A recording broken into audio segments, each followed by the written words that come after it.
Mary Lou Asher submitted her resignation to the Warrant Committee, so we're a 14-person committee right at the moment. I'm speaking with Bob Hiss about that soon, what to do. But at this late date, maybe it makes sense to leave it as is. I'm not sure. The first article on our agenda is the approval of the minutes. Yes? I'd like to make a motion to approve the February 1st minutes as distributed. Okay. Second. Great. Any discussion? Could I just suggest a friendly amendment? I just noticed Glenn Pavlicek's name is spelled wrong. It's 2 N's. Could you put an extra N on that for me? Would you take that friendly amendment? I will, yes. Great. All those in favor? Unanimous. Thank you very much. All right. Our first order of business is the retirement budget. We have a bunch of budgets and one article up for discussion today. And here at the table is Michael Pasternak. Is that how I say it? Yes, sir. Thanks for joining us this evening. I'm going to put your budget up on the screen, and if you wouldn't mind just introducing yourself and tell us a little bit about your department. Okay, I'm Michael Pasternak. I presented a little presentation here after speaking with Jonathan. Gave me a handout, and that handout contains section 22D of chapter 32, which basically talks about the adoption of the funding schedule and how it came about. The first appropriations were made in 1996. Got about a little over $2 million since then. The town has continued to make these appropriations as required by law under Chapter 32. The current for FY, we're looking at 18. FY 18, the total appropriation due is $5.9 million, $5,934,884, of which $5,907,000 is due from the town, with the remaining balance due from the housing authority. And this pretty much goes up about a few $100,000 every year. In your packet, if you go down maybe to Part 3, you'll see an approval of funding schedule. If anyone wanted to take a look at that. You'll see in 2018 where that total cost line of $5.9 million shows up. Go to the column next to that. There's $30,153,000. That's what our You looking at this, Michael? Hold the page up.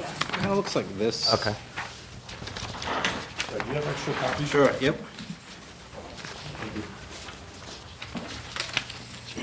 About what page was it? Oh, I found So it. It's after the... page is approval of funding schedule. Got it.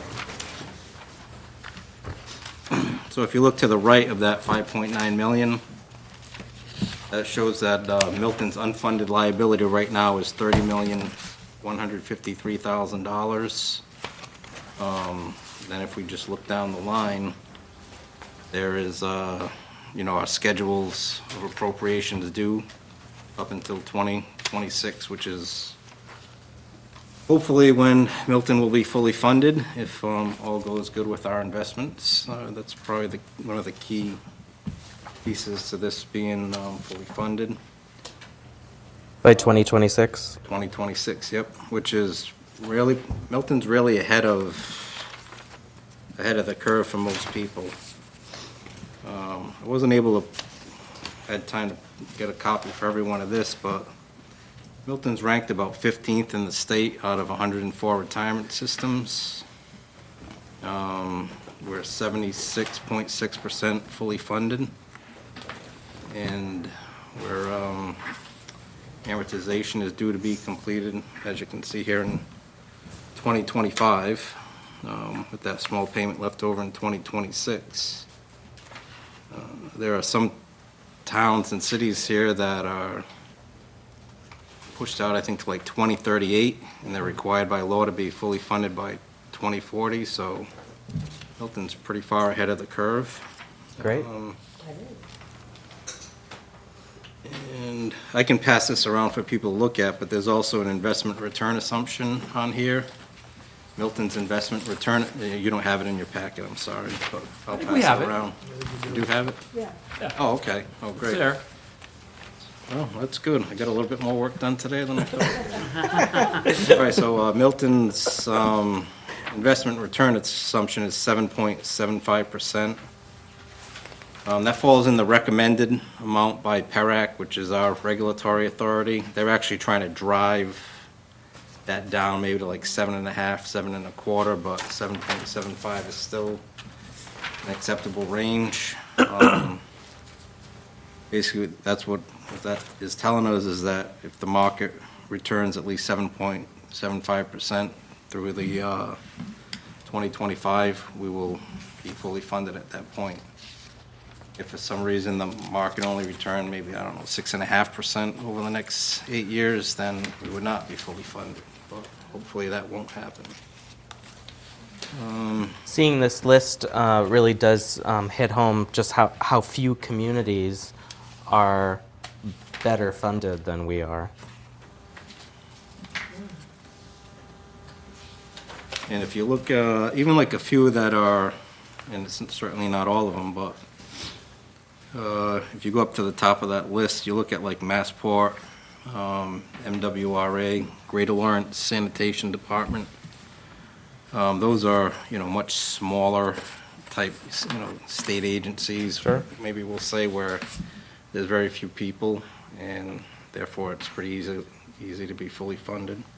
It's great. And if you look at, do I have an example here? We'll say like North Attleboro, they're a little bit above us, but their investment return assumption is 8%, and they're not going to be fully funded to 2032. So actually, we're probably better funded than they are. It's just our investment return assumptions are a little different. And What does the investment return assumption mean, and why did you say we were trying to get it down to 7.5? no, ours is at 7.75. PERAC is trying to get all retirement boards just in general to lower their investment return assumptions, because however they do their actuarial science, that's one of the factors that they plug into how long it's going to take to Okay. get that unfunded liability down. So the higher the percentage, you're assuming more rate of return on your investments, meaning you're going to reach your fully funded goal quicker. Which might be too aggressive to Could actually be too achieve. aggressive. So, I mean, you might see some people in here, 8%, 8.25%. PERAC considers that to be a little too aggressive. Mark? Is the 7.75% consistent for all of Norfolk County? I mean, is that a number that is established by the Norfolk County Retirement? Oh, no, that's established by each retirement. Each retirement board can kind of pick their own investment return assumption based on how their investments have done in the past and kind of how they project them to go forward in the future. Maggie, do you have a question? Yeah, I do. I mean, so if you don't reach your goal, of course, if it's lower as far as your investment return assumption, Yep. it's going to take longer. Do you know, because I have no idea, has any community ever run out of money for the retirement dollars? Well, no one's run out of money yet, but I guess what you could say the drop dead date is like 2040. That's when things will hit the fan if they're not fully funded. I mean, if you go to the bottom of this list and you look at like Springfield, at 26% funded ratio, and they're at 2034. They don't have a lot of years to play with, and they got a long way to go. I mean, if I was in their shoes, or Fall River shoes, or Boston Teachers, I'd be pretty worried, but I think Milton has no problem at all in meeting their goal to be fully funded as mandated. One of the many reasons why we're able to maintain our bond rating Yep, the way we do. that's very important. Anybody else have any other questions for Michael? Yeah? What would be the reason that there would be so many in this lower echelon? What would be the reason that they can't raise the funding? They've maybe invested in risky investments, maybe like, certain real estate investments or hedge funds. I don't know what. So it doesn't have anything And to do- actually, some of it has to do, that's a good question, like Springfield Yeah. has been, I think their just community is so, in such poor shape, they haven't actually made their Okay, that's contribution it. in a couple of Yeah. years. Okay. And there's a lot of problems going on with that, so I really think Springfield is probably the only city or town that I know of where they haven't made their appropriation payment. Thank you. Chuck? Why does it, whoever put the schedule together, why does they have it growing 6% a year? That's employee cost, so that's maybe assuming in like maybe 3 or 4% for, wages for union increases and, healthcare costs increases and things like that.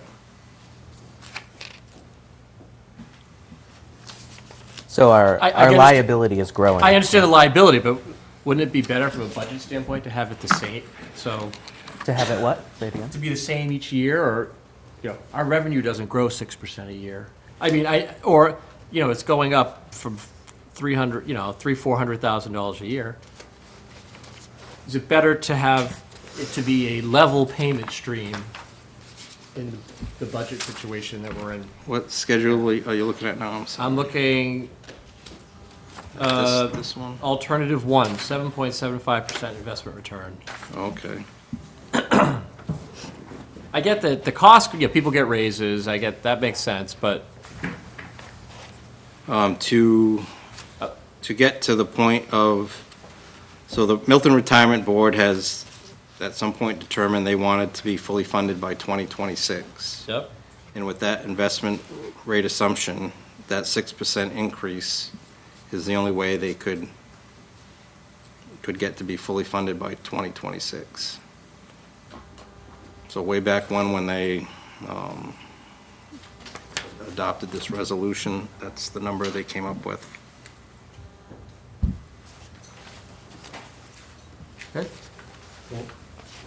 What's the grand total of the liability?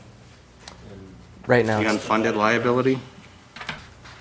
Yes, you said that we're 76.6% funded. Yep. What does that mean? What are the assets today and what is the Well, present the value? assets we have, the assets that the board has right now, well, as of 12/31/16 is $115,173,268.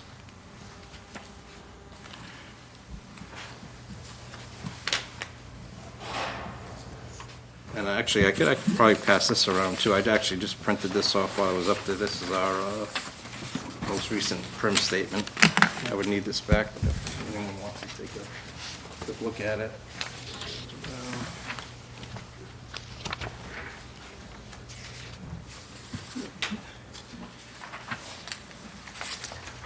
Chuck, I can't think of a reason why they would grow it every year other than to maybe ease us into the payment. Yeah. Just, it hurts. That's a big, it's a big number You're growing. talking about the 6%, Lee? Yeah. Michael? So If they didn't raise it by that 6% every year, it would have been a bigger number earlier on. It would have been I think harder to you're make. probably looking at a fiscal year, and I'm just guessing with like 2030 of it being paid off as opposed to 2026. The lower that 6% would be, the further out your years that you're going to have to fund it are going to be Right, sure. stretched out. Sorry, I have one more Yep. question. So we participate in, Prim does the investment management for Yes. us. The state assumption is 7.5% investment return, Yep. managed by Prim. Yep. We have a 7.75%.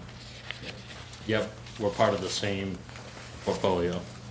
But Prim has historically beat their 7.5% over the 29 or 30-year period looking back, so PERAC feels that it's advisable to stick 7.75 as a safe assumption to be at for your investment return. No concerns? Okay. Good. Chuck? I'd like to make a motion to approve the budget as presented. Contingent and Yeah, non-contingent? contingent and non-contingent. Maggie, you seconded it? Yes. Thank you. Any discussion? Thank you. All those in favor? It is unanimous. Thanks so much for coming in. Okay. Oh, Enjoy that pleasure. hour drive home. David, we're up to you now, actually, if you want to come up and join us at the table. Yeah, you do. I'm just going to, while you settle in, I'm just going to make an announcement to my folks here. Regarding the schedule, nothing has changed, and you should continue to hold those same dates for the Monday meetings. My assumption here is that next week, February 15th, we're going to do the fire needs articles, the police budget, and a slew of Board of Selectmen articles, depending on how many of them are ready for discussion next week on the 15th. So I sent an email to Katie and Michael Dennehy asking them which ones we should focus on in our readings, and which ones they think for sure would flow to March 8th. So that's going to determine how much we get through that night. We might be able to start talking about some free cash or something else on February 15th if we have a little extra time. The schools are back here March 22nd. And then my guess is that a lot of these articles that are on the Board of Selectmen plate are going to push to March 8th, because I don't think that they're quite ready yet. So the implication for that is going to be, I think that our contingent, non-contingent budget discussions will occur on Monday, March 13th, which everybody was holding. And I think that we'll probably have our town-wide budget wrap meeting on March 15th. I think we'll be able to solidify this calendar next weekish after we see where the Board of Selectmen is. Okay? Questions? Yeah? Have you gotten any impact statements yet? Not yet. They're due to us on the 22nd, but before the 22nd. So the schools are coming back here to present to us on the 22nd, and Michael said that he could get us his impact statements by that same date so that we would have them when we're talking with the schools. Yes, Maggie? I just wanted to know if you could ask Michael, and maybe you have the answer already. If the schools are coming back to allow, to speak regarding the impact of what the cuts is going to do, then all of the departments that Mr. Dennehy last week spoke of cutting, do you think it's fair to them that they're allowed to come back and present what impact it's going to do on them as well? I don't think we should just let one department be able to do that. That's my feeling. You tell me. I'm open to suggestions. I think we should wait to see what his preferred cuts are, because some departments are going to be more affected than others. So the library came in because they know generally that they're up for about a $30,000 cut, and they wanted to give us a written statement and tell us what that would do to them. Michael has to prioritize where the police and the fire and DPW and everything else falls in, and where he wants to make those cuts. That will determine who we want to speak to again, or maybe after reading the impact statements, that would also help us to determine if we want to bring somebody back. Okay, thanks. Great. Well, Chuck, I think you were the subcommittee leader over the parks, and I think you had a conversation with David. Do you want to give us a little intro and hand it over? Sure. David and I spoke last week. I think Okay.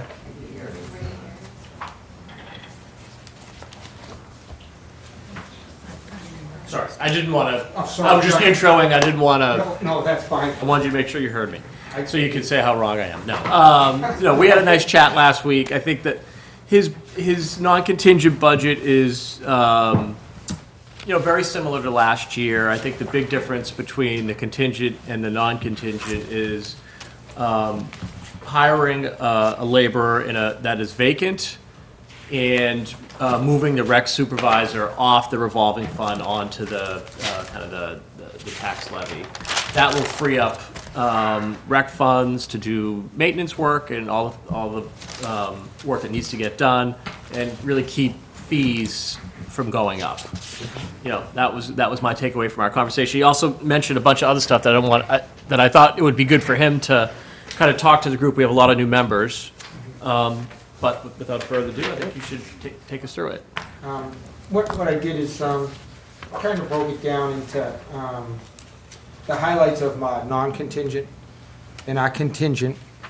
And then I also wanted to follow up on some of the things we talked about last year, some ideas about rec programs and stuff. We did some things with that, and Great. some things that are exciting that are happening possibly in the rec end of it too, with new things coming down the pipe. So if it's okay, I'll just try to highlight what the non-contingent does, then it looks like where we took our cut and how we addressed it, and the contingent, and then we'll go on to the rest. But real quickly, on the non-contingent, it was based off FY17 level dollars, and the increases that you'll see in our budget there will come from salary and wages, like I spoke with Chuck about, in any contractual types of things, that increases with union increases, and minimum wage, things like that, that were included in that.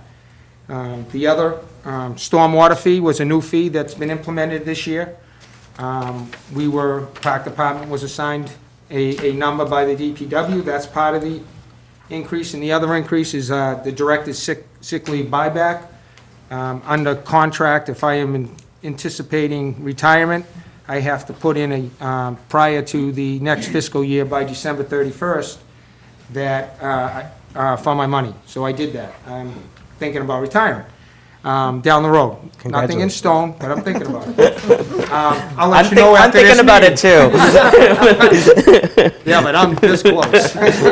Pre-congratulations then. Thank you. But, so that really is where, that's I believe, a one-time money thing. I live down the street, I don't take sick time. I'm always in at 6 o'clock, so I'm there. From, our budget cut was, after meeting with Mike and Amy, talked about our budget. I don't know how they went about it. They had a formula, they tried to do it. I think they put a lot of thought into it. I thought we were treated fair. The budget cut came down $6,203. And, any budget cut that we get is gonna be paid out of, and eventually, whether we get the cut or not, is gonna be paid out of our revolving accounts at the end of the year. So, because our general expenses, we usually run out anywhere from, depending on the year, January, February to, say, maybe March, our general expense money is gone. Sometimes earlier, when we have big expenses, sometimes we're able to manage it a little longer, but, so, we took that hit, and you'll see what I did is I took it out of the stormwater, fee allotment, and, if you look in the further pages, I think is $344 is where I cut that, fee down, so, but again, that money will come out of our revolving accounts, whether it be rental or recreation. The other thing we did is, we shifted a lot last year.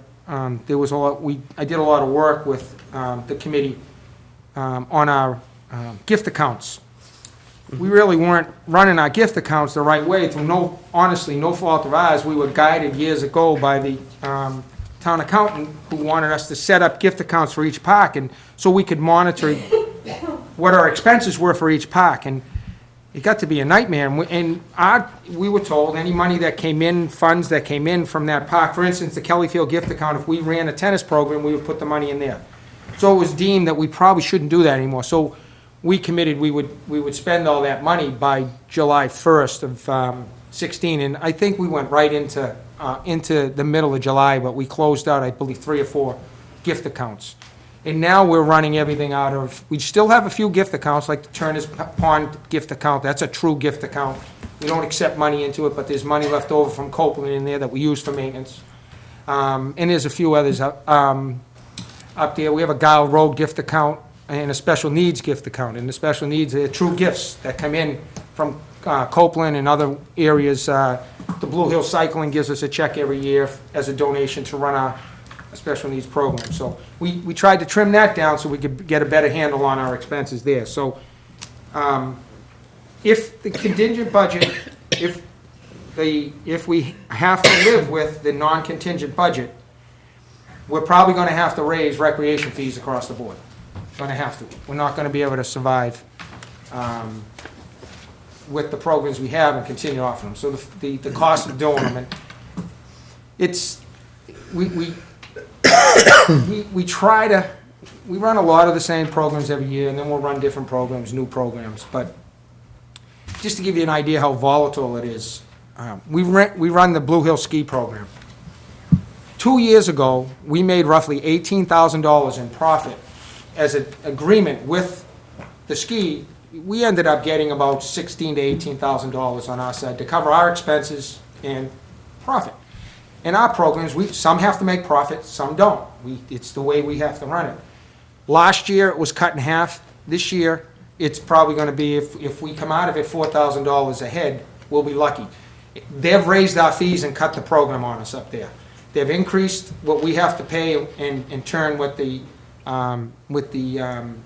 citizens, the kids have to pay, and our piece has gone from that. So we can lose money like that. 3 years ago, our Cunningham Park program, we were down 40 kids. And we don't know why. The following year it was up. We were down 40 kids. And that was $25,000 gone, just out of our budget. Was that the summer program? Summer in Cunningham? program. Okay. And it was gone. You can't get that anywhere. And we were concerned that, wow, if this is every year now and it doesn't bounce back. Thank God, the last 2 years have been pretty good. We've been within 10 or 12. So, but that's how volatile it is when we try to gauge how much we're going to have. So it's a fight we do, which is why we have to structure them to make some type of profit so we can afford things. And a lot of that money from our rental and our rec, probably right now between $50,000 and $70,000 a year from our recreation and our rental revolving goes to pay for a lot of our maintenance on our fields after our general expense is gone. Water alone is $55,000. That's what we're paying on our water bills at 2 sites, 2.5 sites. So it's only getting worse. And you know, we had a situation last summer where we had a drought. We don't have the luxury of just letting a field sit fallow. So we had to change our whole watering system and our maintenance. We had to spend more money on maintenance. We had to water more, and our bills. So we don't know what's going to happen this summer, but we were lucky. The fields, we got through, they're going to be green and safe, and we'll be in good shape. So that's our non-contingent. That's basically a picture of what we can look for, what we're going to do, and what we'll have to do if we're stuck with the, and we'll do whatever it takes. We'll run, we'll do what we always do. We'll be out there, and we'll service as best we can. So that's my non-contingent. Before you move on, do you have any sort of a guess as to what type of increase participants would see in activity fees if you had to live with the non-contingent budget? Well, I can tell you at the Cunningham program, it would be a minimum of $50 increase in order just, not only, what's really hurting us there is the minimum wage increase for the second year in a row. That's a big number that we have to overcome down there, as well as all the other expenses. But probably, what we've done in the past at that program is we've tried to pick a number that we can live with for 3 years, and then, so we're not going back every year. Sure. This number we've had, I think, for 5 years. What's the fee? It's $550. So we've been able to hold it for 5 years, which is, and prior to that, we were at $500. So the $50, from what we can see right now, unless they come back and say, okay, after 11, we're going to 12, 13, and 15, then we're in trouble. Yeah. But if it stays at 11, what we've looked at is if we go up 50, we can hold that 50 for 3 years. It will be maybe a little bit more first year, but then it will balance out. And if we can go longer, we will. Mm-hmm. I'm under a mandate and I've always been with my boards, is we try to keep the cost down as best we can. I mean, the average cost, the hourly rate down there is not more than $3 an hour. And I don't mean to, I mean, that's just what it is, but it's expensive. But with the cost going up and in the other programs, you're looking at probably anywhere from, say, $5 to $10 a program. So the basketball programs that we run, we have roughly 1,000+ kids that participate in our basketball programs, fall, spring, and summer. Might be $5 to $10 per registration in order to raise money. And again, we would look at it probably be the minimum of 5. The ID program, middle school ID program that we run, about 600 kids, we would probably leave that alone, because the kids register, but they don't participate in all the programs. So we get a registration fee, but we try to keep the other fees stable as best we can. So you're looking at, it's not a true percentage, we'd have to look at each one but the rec program would have, that's our biggest program, that would have to go up the most. Okay, thank you. Any other questions about non-contingent? Yes? Just to go back to the Blue Hill Ski program, that it seems like, from what you described, it's very variable. And so what items go into their budget that then transfers to our increases? Do they let you know? Do you get a chance to talk to them before their budget goes up? Do you have any idea that this is coming? 3 years ago, they had a new manager come in. He didn't like the deal we had. We had a pretty good deal. Yeah. But my view up there is, our kids ski there on Saturday and Sunday. When they go, they bring the whole family, they bring the siblings, and they spend money in their shops, they spend money everywhere up there. And they come back during the week. Whereas when Quincy gets busted on a Wednesday and Canton they come in and out on another day, and Stoughton comes in one day, they don't add that added benefit that Milton does. So we've always fought for that. But they just came back and said, well, listen, you're no longer gonna get a piece of 20% of the season passes that we sell. And then this year they came back and said, well, instead of $100, this is just an example, we want 125. And it's their business. And they came in last year. We had the new manager into the board last year, and tried to talk with him. They wanted us to the town to give them a break on the water, I think. There was some back and forth going on outside of us. And he's just, every year he comes in and changes it. And honestly, we have no leverage. We really don't. So it's kind of like, honestly, my guess is the program might go away next year. Really? If we can't lose money. That's the one thing we can't do. Yeah. So I don't know. We've talked with the other recreation departments. We went to a South Shore Recreation Directors meeting last week, and they're all upset about it. So there's talk about getting together, and I honestly don't think they care. I really don't. They've been very difficult to deal with the last 2 or 3 years. And Kevin's had first. They're their only game in town, so it's kind of their rules, and it's too bad for the town of Milton what's going on right now. Okay, thank you. Yeah, it's frustrating, Yeah. very. Anything else on non-contingent? Contingent, if we have successful override, what we're asking for basically is roughly $36,000 increase in our general expenses. And we're asking for the 2 positions that are basically have been approved by the town in our personnel grouping. One is a W-2 laborer, which I believe was approved, I think, 4 years ago. 4 years ago, I think we got the approval, but it hasn't been funded. And in all honesty, we haven't pushed it. It's last year when there was talk of an override, we felt that was the right time to maybe ask for it. We're asking for it now. The other one is our recreation supervisor, who's paid out of the recreation revolving account. Just this past year, he has been moved on to the town levy. He's a full-time, actual town employee now, with benefits and everything, and the only thing they left off the table was his pay. Last year, we wanted to put in for that, and with the idea that that money, we would be able to turn around and do a couple things with that money in the recreation revolving account. We could hold the line on fees, number one. We wouldn't have to maybe raise them immediately, recreation fees. But the biggest thing we want to do, the water costs are killing us. And if we get the override and this committee in the town agrees to give us these positions, the first project we'll do is we'll go down to the Gower Road athletic facilities and we'll put a well in. And that will save us $25,000 right away. The following year, we'll go to Andrews, we'll put a well in Andrews. So we're looking at, we want to invest it so that we get some return, and then we can plan otherwise. So that's our plan moving forward with that money. We've already installed, over the last 5 years, we've installed 2 wells on our fields, at Kelly Field and at Flatley. So there's been wells, and they've been very successful. So this is a way we can conserve water, and we can save budget-wise. So that would be the plan, and we would do that immediately. The goal would be, we wouldn't be able to get it done for this summer.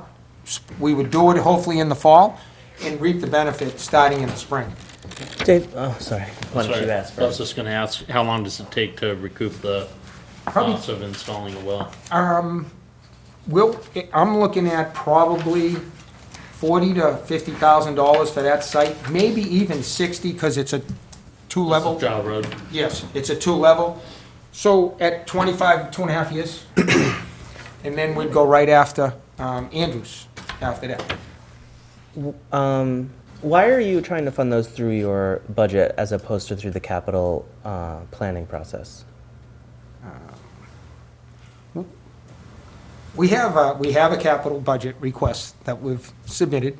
For the wells?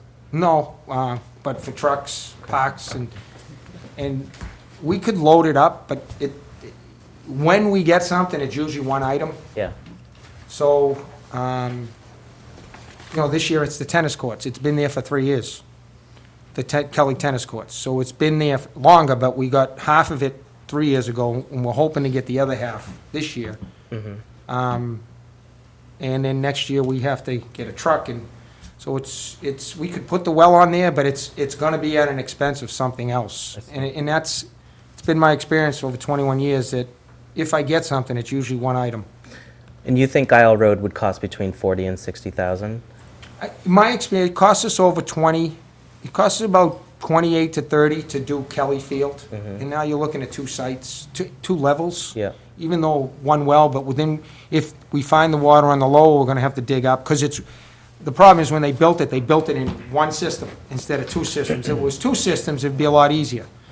It's one whole water system, so one well has to feed the whole thing. Yeah. So we need between 50 and 60 gallons per minute in order to do it, so. But with fracking and all of that now, and being able to find the water at different levels, we might not have to go down as deep. That's why we were successful at Kelly. So have you done a test at either Guile or Andrews? No, we haven't yet. Okay. We've been pretty successful, but there's always a chance, like I say, if successful, there's always that chance it won't happen. How much do you think Andrews would cost? I would say Mandels would be more like Kelly. It'd be 25 to 30,000. Okay. We have a free cash budget, and we have some room probably to be making some decisions for the town that will help us with future budgets. So we're looking at things like switching out LED bulbs and all that sort of stuff that has a payback. And because these wells have a return on investment, I find them to be pretty attractive. If you can get these numbers a little sharper for us, I'd like to consider them in a couple of weeks when we talk about the free cash allocation. It's not a done deal, but we'd like to consider it. Chuck, yeah, something? I'll try to get in touch with the guy that, Okay, because we might be able to do that under the non-contingent budget. all right. Yes, Maggie? So would this be something would go out and get a bond for, if they do it under the way that you're speaking about the cap? Well, like he's saying, they already have a request in for the capital Right. budget for some other things and they try to divide the capital budget up through many different departments. And so they probably said to the parks, please prioritize what you want us to look at on the capital budget, and they're probably going to get one thing through, maybe 2, and they probably won't get to these wells. But we might have the ability to work with 1 or 2 on the free cash. Okay, cool. I just have one other question. Yes, ma'am. You have always been able to absorb the costs for children who can't afford the summer programs.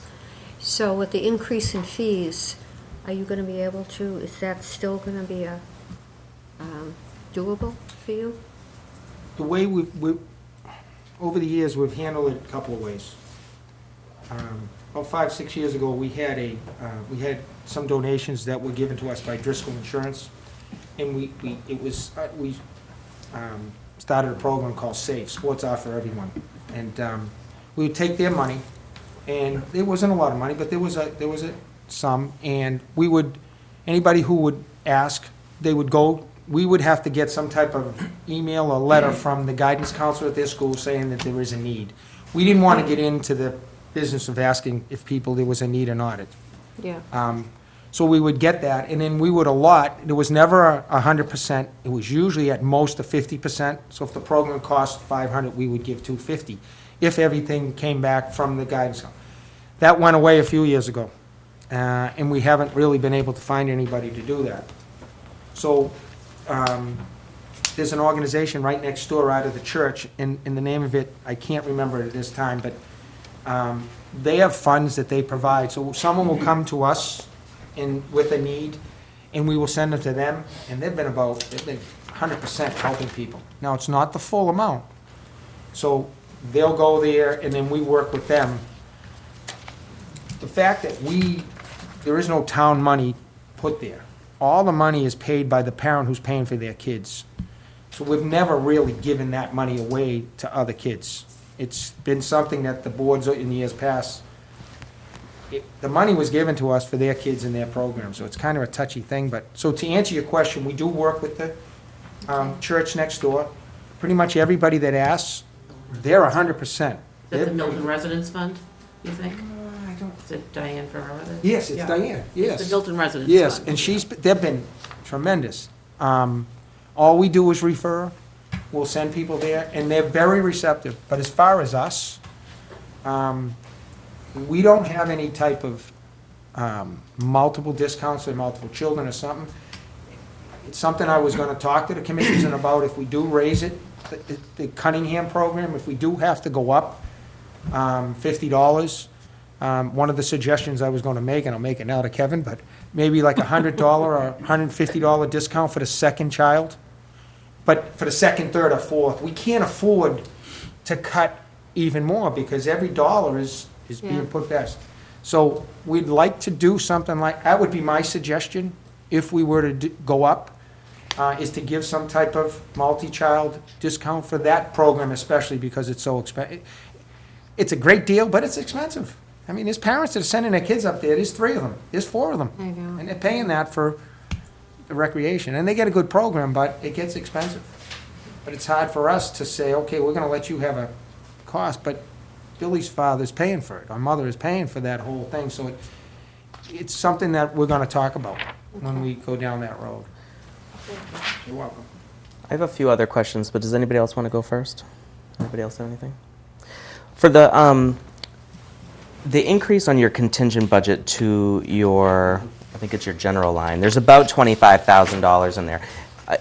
What are some of the things that you're trying to do with that money? I know that you're trying to free up the laborer, and that cash would fund the wells, but what do you have in mind for this $25,000 increase? That 25 will just go, I could pick turf maintenance. That would go a long way to helping us with turf maintenance. Every year, the first thing that I cut is my turf maintenance, when it gets tight. So I'll look at a park, and we'll assess it on the spot. How does it look? Is it healthy, this, that, and the other thing? And if we can save $2,000 and not do an aeration, we won't do it. Okay. We should be doing it. We should be doing that, but that's where, so it'll fully fund our turf maintenance, which is up over, around $40,000 for all of our fields now, with aeration, slice seeding in most of our parks, because they're used every season, and we don't have enough of them. We should be seeding 2 ways, and it's cheaper to go one, so a lot of the times I'll just say to the contractor, we can only afford 1 way this time. So that's just one example of where some of that money would go. That's great. You answered my second question, because we spent a lot of time talking about the integrity of the fields last year, and I just wanted to make sure it was still on the list. Great. It's Number one. we Okay. had to actually the lower practice football field was getting so bad, we had to cut back again on its usage. We can't keep up with it. Now my nitpicky questions. Okay, I'm gonna look at your Schedule E for a minute here, and office supplies is doubling under the contingent budget. You have a paperclip shortage?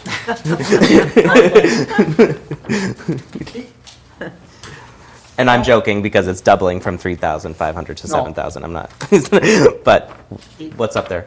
Basically, if you look at, everything went up to where, because if you look at our regular non-contingent budget, that number's low. All of those numbers are low. We blow those numbers out. We try to take our money and spread it across, so.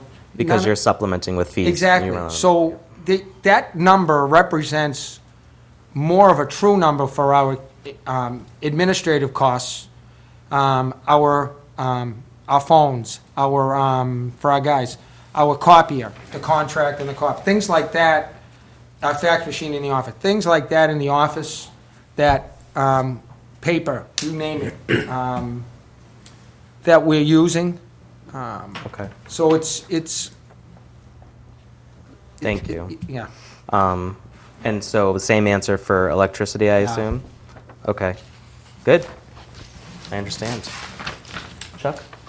Before I make a motion, you were going to mention, we talked a lot about special needs programs, and you had, so I just wanted to give you an opportunity to Yeah. talk about that. The special needs last year, we talked about that a little bit here, and we added a second week in the summer, to the summer program, and we did not charge. We thought we were going to have to charge, and we didn't, so we do 2 weeks of recreation program activities, and it's just activities that we take them. This year, we went in to see Blue Man's Group on a Saturday night at the end of the week, and we went swimming with a cookout, and went down to Waterways in Wareham, so we added another week of programs.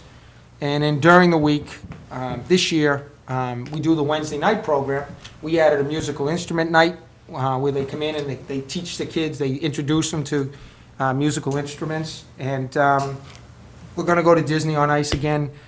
We did a magician. So we're always looking to add programs wherever we can. And with the idea of not charging those families, and we haven't had to. So we've been pretty good about that. So the special needs program is, it's going well. We have our highest numbers we've had in 6 years. We're up to 22 kids, which is good because for a while, my son's one of the kids that goes, and he's with the older group. They've been doing it for like 16, 17 years. And they're a group, they're a clique, and they hang with each other. And so we've had a hard time getting some younger kids in the last 4 or 5 years, and we're starting to get them now. Good. So we have a younger group that's coming through. We thought about running a second night. We can't find someone to run it, and then there's costs involved and everything like that. It's tough finding people. I have 2 people now that come just on Wednesday nights for 3 hours. They leave their job and come. It's not easy to find someone we can trust to run it. I'm usually there. Like last week, I had to run the bowling program because they were stuck in traffic in Boston. It is what it is. So if we did a second night, which I would like to for the younger kids, I'm not sure we can staff it. I think we could probably fund it, but I don't think we could staff it in the right way. We'd need more staffing there. And to pick up on that, that was one of the items last year. The other item was the pickleball. Yep. And we really went at it hard. There's a gentleman, honestly, we had a gentleman, Pete Sullivan, who is the guru in Massachusetts. And I, honestly, Michael, when you ask me, I'm sitting here saying, what the hell is that? I had no idea. Sweeping the nation. I know, and I found out afterwards, but we went and, we had Pete come in. It's like and we tennis. did it's like, take tennis, and it's a smaller, it's a paddle with it's a hardened tennis, wiffle ball with holes, and it's played in a shortened version, 40 and over is what you'll see. A lot of the communities are doing it, it's catching on. So we found that I went over to the Quincy Rec. They told me about this guy, Pete Sullivan. We had him down 2 weeks later. We did a walkthrough. We talked about it. We went over to Braintree. I met with the woman who runs the Braintree program. And the problem is a site. Sure. That's the problem. We went right outside here to the basketball court. you need 2 courts, it isn't big enough. We went down to Kelly Field, the cracks and everything, the tennis court, it's just, he said it's not safe. Yeah. So, we think we can get a program going, we'd have to solve the winter part of it, going inside, but if we get the money for the tennis courts, and we're adding, hopefully adding a street hockey rink to that mix, this year. We're going, Wednesday morning to try to resell that. And, we would do the pickleball during the spring and summer on either the tennis courts or probably the surface for the Yep. street hockey rink, because it would be wide open. So it is a program we wanna, so we do listen. Good. We try to run things, we Thank try you. to do new things. We just did a great new program, Saturday night. 4 weeks ago, we decided we'd have a, 6th grade fun night, on a Saturday. The opiates, the substance abuse committee, that we've been working with them, and they've asked us to look at what we're doing on weekends. We already do a lot of things, so we said, let's try it. We had 130 kids Saturday night for 3 hours at PS, up at the PS school. Nice. They did dodgeball, they did, we brought in two trailers where they do the video games, we had pizza, we had a DJ.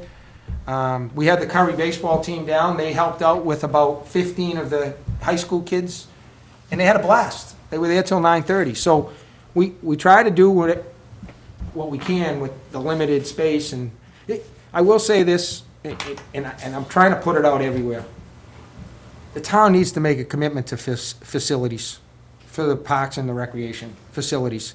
Our facilities, we need them upgraded, and we need new ones. And if we're gonna help in the fight, and we're gonna work with the coalition for substance abuse and all of that, and we're gonna try to keep these kids doing things, we need different facilities, and I'm not talking just fields and gyms, I'm talking, and there needs to be a commitment. Other communities, Weymouth built, we went down there and met with the Weymouth director, recreation director, they built the hockey rink. They have 700 kids from kindergarten to high school playing in their street hockey program. Half of them don't play ice hockey, they just like to play street hockey, boys and girls. They have high school kids doing it. And they're putting in 2 more turf fields, because they turn the lights on a Friday night, and there's kids everywhere using them. We don't have that. And I get all the time, and I don't mind it. Well, why aren't you running more programs? Why aren't you doing this? Well, here's my swim program. It starts when the pool's built. But that's the truth. That's the truth. And we'd love to do it, but we don't have, we have minimal stuff now, and we have a hard time getting into the schools because they're so busy. Sure. So it's frustrating sometimes. We'd like to do more programs, but I really think, living in the town, I've always said this, outside of my job, there needs to be a commitment to recreation facilities, and there hasn't been. Yeah. And I know money and all of that, but somewhere along the line, if we're gonna address some of these issues of being up in the woods and kids aren't with drugs and all of that, you're gonna have to do it. We're working with the coalition, we met with them the other day, and we're going to go into the schools, hopefully working with them in the fall, and we're gonna try to get them in a one-on-one small setting with this, with like the freshman class, and who are the leaders in that class, and sit down and talk to them, sophomores, juniors, seniors. What can we do? What programs do you want? What can we do as a program, as a department, for you? Understanding that we're recreation, and that's what we do, but we'll do anything. So we're trying, but again, you have to have the facilities if you're gonna do these things. We have a rink, that's great. Now we need everything else. And I think that's huge on asking the kids what they want instead of us saying, oh, we're gonna do this. Yeah. You need to keep them busy, and what do they wanna do? I think it's really important. Understood. Chuck? I'd like to make a motion to approve the contingent and non-contingent budget as presented. Thank you, Betty. Discussion? All those in favor? It's unanimous. All right, thanks. Thank you. Thank you. Thank you. I'd like to have you guys stay while we bring the playground planner folks up. Would you mind maybe pushing to the side, and if you ladies want to drag some chairs up to the table, we'll try to make some more room.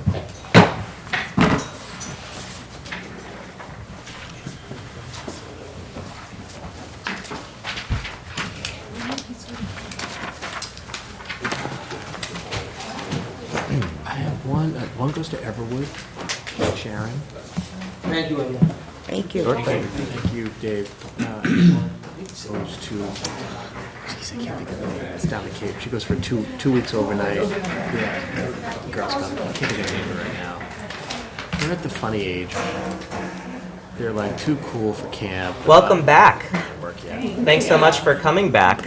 I'm excited to hear an update. I see a lot of stuff on Facebook about fun activities I can't go to because I have a young child, but it looks like fun.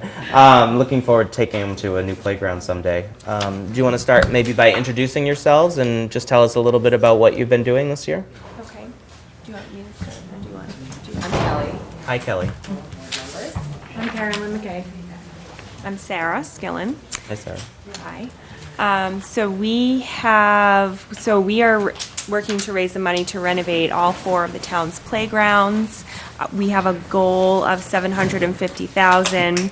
And that is for full renovation of all 4 at Shields Park, Kelly Field, Mary C. Lane Park, and Andrews Park.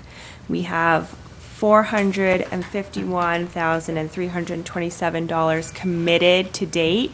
That includes the $125,000 from the Capital Improvement Planning Committee last year, as well as a $200,000 challenge grant from the Copeland Foundation. We recently were awarded a $10,000 grant from the Milton Women's Club, and have been hosting a variety of events over the past year or so, including a costume gala that we held at the end of October, which raised $45,000 and had about 200 or so people in attendance. So, yeah. That's So, amazing. We're plugging right along. Congratulations on the costume ball. Yeah, it was really fun. That's great. I'm continually impressed with the ideas that you folks have and the ways that you're coming up with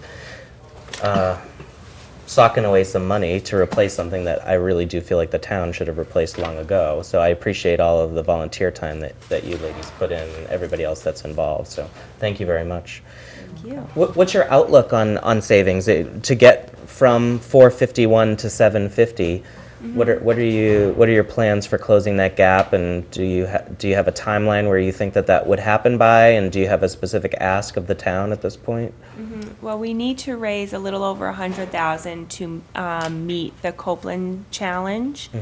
Once we do that, I think if we make some modifications to our kind of pie in the sky dream designs that we started with, that we used to set that $750,000 goal. Once we meet that challenge grant, I think we will have the funds to do the work.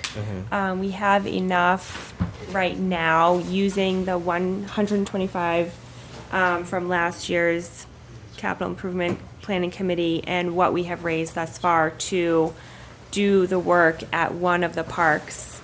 And so we are hopeful that we can start construction at Shields Park this spring, and that once we have that tangible progress to demonstrate to folks, that will help propel us to the finish line. Also, gonna start, we have a Major gifts, is Yes, that what you're thank talking you. about? Thank We you. have like major campaign. gifts campaign that we are working on launching. which would be the naming rights at the 4 playgrounds, and then also a Founder's Circle, which will have plaques with, the Women's Club is our first Founder's Circle donation. And, benches with, that people can purchase, so to speak. Great. Good idea. I want to go back to your finances for a minute. So when you said that you have $451,000 committed to date, are you already counting a full $200,000 from Copeland in that Yeah. number? Yeah. Okay, so you're already counting getting a full match from somebody else. Right. Okay. All right, because you said that you needed to raise about $100,000 in order to get the full match, but it sounds like to me, let's say that we were able to give you the $100,000 right now. It sounds like you would still only be at $451,000 raised. No, we would, that, we're only counting the 200, so if we got 100 to match them, I see. That would be 100 on top of the 4. Okay. So, so right now, you probably in the bank, we'll pretend, have about $351,000. And if you get another 100,000 in cash, Copeland's going to match that, which would bring you to 551,000. And you're thinking that you could do all 4 parks for 550,000? We could do it, yeah. It would be better if we had a bit more, but we could. So the 750,000 left some wiggle room for overage and maintenance funds that we were hopeful we'd be able to provide. And also, we had poured in place, which is the most expensive ground option, kind of covering each playground surface in its entirety, and Yep. we've scaled that back probably, which is a large cost savings, if we decide we can't raise it all. So there are some very reasonable ways that we could scale back and we'd still have wonderful playgrounds. The Let me ask a question about, I'm not sure how to go about that. Let me get back to the naming for a second. Have you chatted with the Parks Department or anybody else in town about naming and what the implications are of naming a park or giving naming rights? It wouldn't be for the park, it would be for the playground. Okay. So none of the park names would change. And the only sort of issue that we have is that right now Mary C. Lane is considered a playground. It's Mary C. Lane Playground. I see. So the other 3, we have been told that for, the commissioners in the Parks Department give it their approval for us selling the naming rights, quote, Okay. you know. So it'd be like McLean Playground at Shields. Oh, that Park. sounds great. Right? Okay, so maybe I'm misremembering this from last year, or maybe your priorities have changed. But it seems to me like I remember you saying that you really wanted to do all 4 at the same time. And now it sounds like you're willing to do 1 at a time as the money comes in.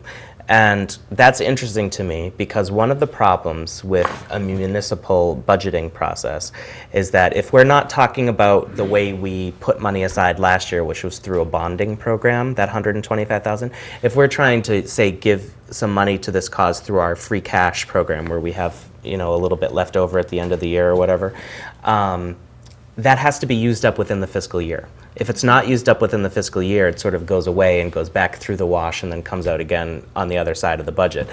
And then it would have to be reappropriated again, which is not a guaranteed process, of course, if it's a one-time thing. So I'm interested to hear if you are willing to do 1 park at a time, because then I think it gives the town a little more flexibility, or it gives the warrant committee a little more flexibility to make a recommendation to put some money towards one of the parks this year and say to the warrant committee next year, we hope that this will still be on your priority list, and then the warrant committee next year could recommend that as well, if town meeting, of course, approves it.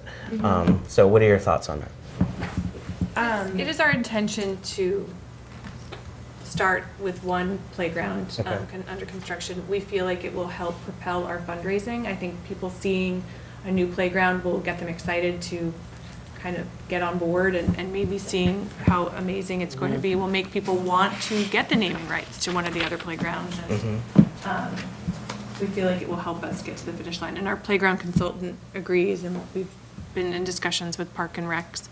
And I feel like we're all on board with, we want to get this started.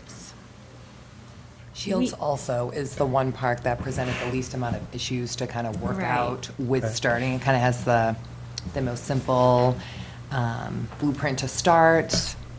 It's kind of ready to, go compared to some of the other ones. Andrew, we're making a fully handicap accessible one, so that one's definitely much more complicated. And The Kelly, naming there's rights just at some the- logistics, right, and then yeah. Mary Sue Lane, there's the naming rights we're, working on. So that's why we we would have loved to do all 4 at once, but Initially, we had thought we should do all 4 at once just to ensure equity at each across the board, to know that we had enough. If we didn't raise 750 at the point that we said this is all we can raise and we're going to start now, we had to, divvy up whatever we had, not equally but equitably to each of the 4. And I think that the reality of doing this type of construction just doesn't lend itself to that, and the timeline and We would all never those be other able to issues. get them all done at the same time anyway, so we Right. would be Sure. holding this money and still probably take couple of years That's a for all good the point. construction, Yeah. which seemed sort of silly. Why would we hold off if we can get started? Okay. Right. What questions do other folks have on the warrant committee? Maggie, and I then just had, Jean? just first of all, you guys are awesome. I mean, I think it's very exciting what you're doing. So what would you do, like Shields Park, you said is the easiest. What type of renovation, if you will, would you be doing to that park? Completely taking down what's there and putting up brand-new equipment. We didn't bring. I have the electronic version. I don't know if it could be put up on the screen. I don't have my computer, but Just general. maybe I could email it Oh. to you if you want. Yeah, but just generalize. Yeah, so it's tearing down all the equipment and surfacing that's there, digging a new foundation, pouring new surfacing, and putting in brand-new equipment that is more accessible and a little more current, up-to-date, innovative, challenging, And there's relevant. two separate for- structures, like a 2 to 5 and a 5 to 12, and a That's large one. climbing net structure and several Things swings. that lend themselves more A to handicap open-ended swing. play. That's really great. And that's kind of our intention at all the At parks. each of them, We'll right. have a very similar, we want different equipment, but to serve kind of similar, have something for the smaller kids, something for the bigger kids. Is that equipment really old that's there now? About About 25 years. think- old.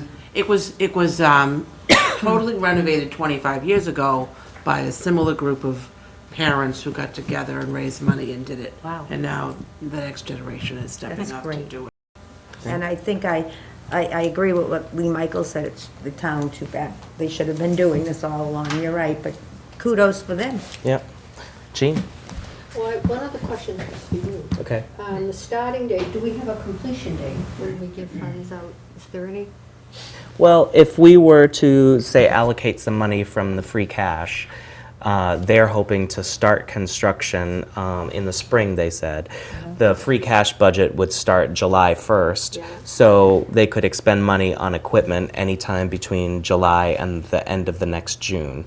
So they would have a full year starting July 1st, and they would have to spend that money by June, but they wouldn't have to tap into the money that was allocated to them last year until that money was already spent. So they could prioritize sort of spending the one-time funds and then go and draw down the money that was earmarked for borrowing.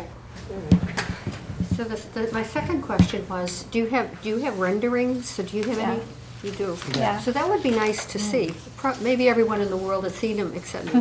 They are. We showed us to them last year. We did I was bring like, them yeah, last we've been carrying They're them. on our website. They're on our website. Okay, all right. I don't know if you can pull that up on your screen, but you don't have to do it now, but at some point, if you wanted to share it with your committee. Is they it are Milton Playground Planners? Milton Playground, Is it Milton I've Playgroundplanners.com. So then I'm Yeah. assuming that there's landscaping involved. So that, on the left there, that will take you to our fundraising page, and I believe that Donate has- now? I don't think you have to click on that button, but if you click on that picture. Oh, give. No, this that wasn't working. Okay, but so maybe it's, it's going to crowd there- rise. yeah.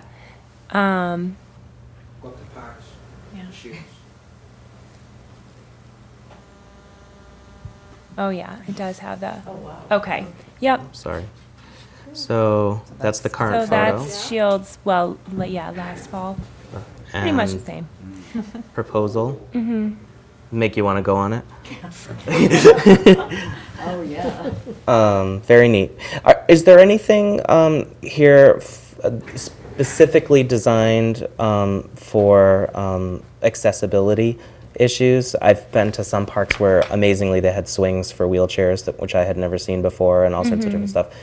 Is there anything in the design? That's actually the only thing that, from this picture that's getting tweaked, is adding some of the handicap swings to that More row. accessible Okay. swings, But yeah. not we are sort of saving all of that bells and whistles Yeah. accessible stuff for Andrews. There's definitely some sensory stuff, Okay. included in the design of this playground, but not as much. And it will be accessible, obviously, but it's not. Right, so Andrews Park has the full range of completely accessible Ramps features and- and ramps and equipment and all of that, parallel play. And the other ones will be accessible to a point and have equipment that is accessible to a degree, but not to the Okay. extent of Andrews Park. And that one will be kind of the, you know, So I'm assuming that the ground, is that the primer? Is that the? it's poured in place rubber. So it's a rubber it looks like it's gravel, but it's rubber pieces. It's kind Like of. at the zoo? Yes. So, so I was concerned about landscaping. So that would be the answer. Okay. And Nothing should grow up through it if No. it's Yeah. installed correctly. Right. So we wouldn't put any more pressure on parks and, Right. I mean, that was one of the reasons that we went with this. We had also initially talked about turf, which I think required annual sweeping to like redistribute the crumbs in the fake grass or something. And Dave had said that his vote would be very much in favor for the porta place because it's supposed to be zero maintenance. what is the life of that kind of a, It's supposed to be indefinite if it's installed correctly. wow. I mean, I don't know how, time is still going on, so I'm sure they can still say, oh, it turns out it's only 75 years and not like infinity, but it's supposed to be a very long Do you time. have a rendering for each one of these? Yes, And that's on the website? yes. Lovely, thank you. Other questions? No?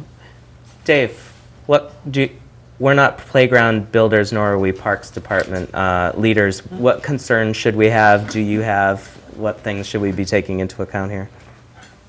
I was involved in the first one. Pull up a chair so that the microphone can hear you.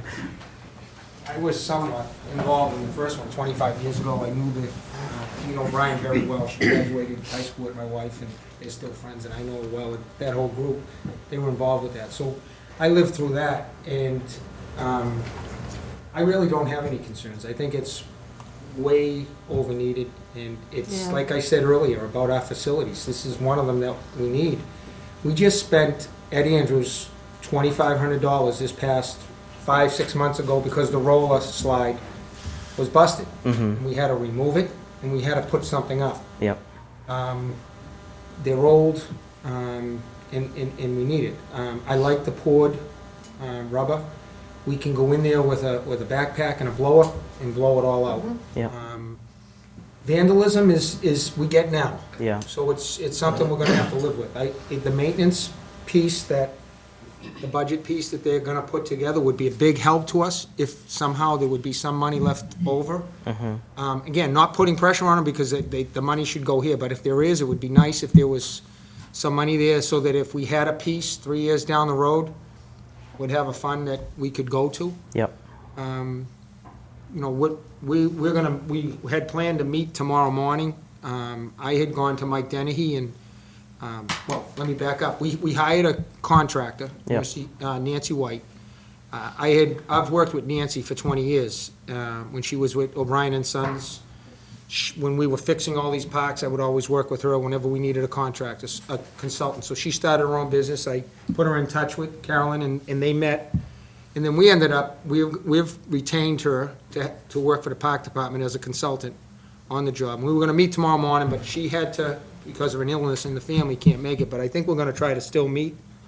And one of the questions that was asked of us, the park department and the town, what can we do to help? So, the park department is gonna try to do all the demo ourselves in-house. My foreman's pretty good with a piece of equipment, and he went down and looked at it. We're gonna try to rip everything out that's there and do most of the site work, the prep, not the finish, the prep.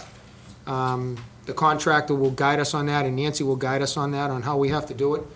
I spoke with Mike Dennehy, and I asked Mike if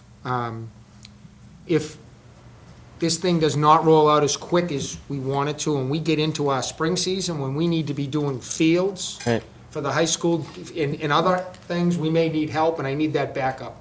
We may run into something that ledge, or we don't know what we're gonna run into when we start moving things. I think it's fine. So they were gonna come tomorrow too, and hopefully they'll be there if we need a phone call, say, hey, we're stuck, we need some help, and Mike's already committed to that, and I Great. think the DPW will too, so, you know, my goal is to get this thing built. I'd like to see it built by July 1, honestly, Shields. It'd be great if we could get it done. I mean, Okay. That's what I'm thinking in my mind. And I know the commission that's basically what they would like to see have happen too, so. And are you good with the design that the committee has put forward? Put all the time, yeah, I mean, I am. This is their design, and it's like night and day and even more. So yes, I'm fine with it. And I like the way that they're gonna take Andrews, because that's our bigger footprint. Mm-hmm. And that's gonna be the one that that'll be the all and everything for everyone. Yeah. Handicap accessible, the whole bit. Right. Even though these will hit all the buttons, but I am fine with this. This will be a nice upgrade, and Shields is heavily used. You get down there in the morning, in the spring, in the summer, a lot of kids. It takes us 2 trips at the end of the fall to pull out all the equipment that's left there, the dump trucks, the carriages and everything, we have to take it Right. out. It's used, it's heavily used, so it's their design. I'm 100% behind it, and I think Kevin will speak, is 100% behind it. Good. So we're excited about it, actually. Full circle for me. Good. Any other questions? Just one out of curiosity, you guys explore the idea of a splash pad at all? How expensive are those? You're talking piping in water. Yeah. I mean, I'm thinking kind of in conjunction with the wells? the efforts for the wells. Yeah.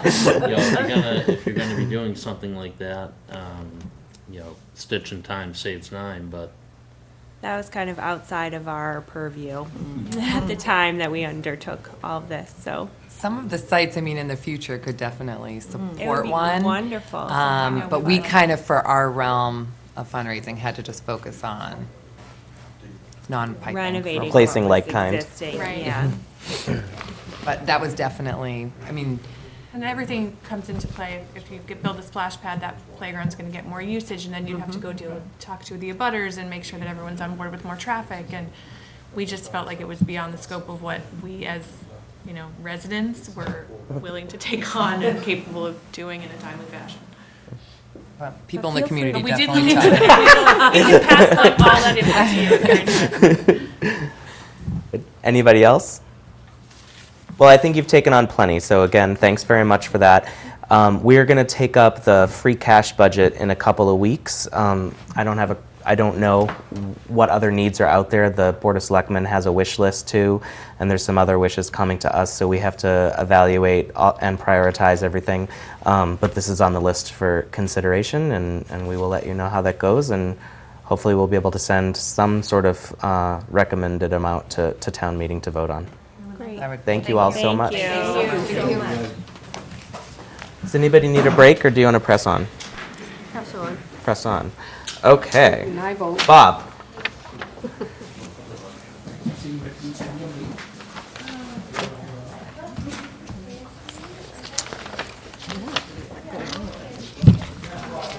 The assessor's budget is up next, and Bob provided a nice narrative for us. Thanks so much. That's really helpful. You're welcome.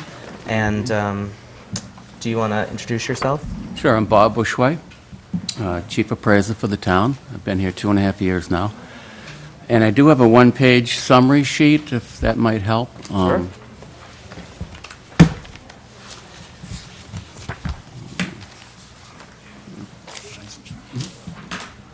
So I'll give my usual spiel that anytime I talk about my budget and the assessing office, obviously, every department is proud of their own office. I've got a great office, and as you know, probably that about 70% of the town's revenue is property taxes, funnels through my office, actually kind of begins in my office through the inspection of building permits, collecting all the new growth in town, new houses, renovations, things like that. So my goal is to take in more of the technical aspects in-house and not have to contract out some of the work that had been done in the past. So the only difference really from FY17 to FY18 on the budget that's going around really is the contracted services, or more specifically, the inspection program that I think needs beefing up. So that's an additional $35,000, which would assist me with outside help with primarily the building permits. We're up to about 1,500 permits per year now. And collecting all the new growth is imperative, getting the property record cards accurate so everybody's has a good comfort level on what their property record card and their value reflects. So that's my goal going forward, and really that's the only major difference other than contracted salaries in my budget. And I don't have a contingent or non-contingent because I actually have another reval coming up in FY19, but those funds need to be allocated in FY18. Yep. That's when the work begins, and that it's a state mandate. Okay. So, I do have a question about your contracts line because it's on Schedule E for anybody following along. It had some ups and downs, and I was wondering if you could just explain if this was like a one-time thing that happened or what was going on here. But it looks like in fiscal year 16, we expended $126,000 on this line, but now it's dropping down to about $46,000. yes. That's just a cyclical budget. That was the, FY16 was the end of the contract with Patriot Properties. It was a 3-year contract. It was $115,000 per year. Started in 14 and ended in FY16. Okay. And that was, again, the prior assessor hired them out to do a 3-year cyclical inspection program.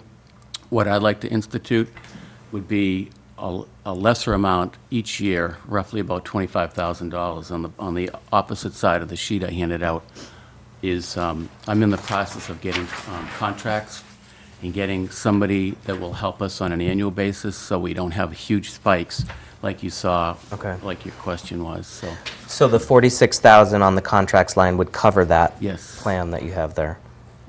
Okay.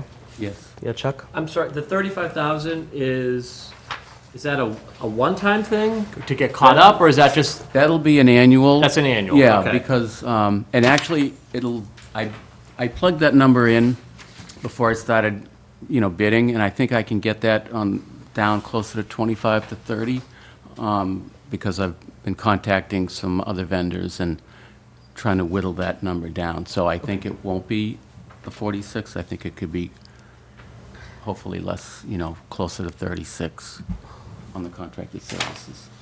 Okay. When do you think you could get us a little more information on that number? Do you think you could have it a little bit sharper within 3 weeks? Yeah? Yeah, the Okay. numbers are coming in now, so, Because we're down to the point in the non-contingent budget where we're trying to save positions. yep.